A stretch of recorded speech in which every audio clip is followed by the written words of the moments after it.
Hi friends, আমাদের daily লাইফে আমরা অনেকেরই নাম জিজ্ঞেস করে থাকি।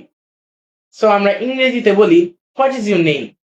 হ্যাঁ, এই সেন্টেন্সটা আমরা সকলেই জানি, কিন্তু এই সেন্টেন্সটা খুবই ক্যাজুয়াল এবং অল্প আলাপের মতো শোনায়। সো কিভাবে আমরা আরো সুন্দরভাবে হোয়াট ইজ ইউর নেম এই সেন্টেন্সটাকে এক্সপ্রেস করতে পারি, চলুন জেনে নিই। এই সেন্টেন্সটির বিকল্প হিসাবে আমরা বলতে পারি would you mind telling me your name please? Would you mind telling me your name please? অথবা বলা যায় may I know your name please?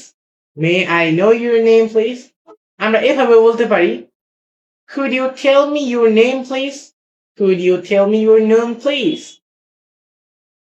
So এইভাবে যদি আমরা ইংরেজি বাক্যগুলোকে আরো বেশি রিচলি এক্সপ্রেস করতে পারি, তাহলে আমাদের আইএলটিএস লেভেল এখান থেকে এইখানে উঠে যাবে।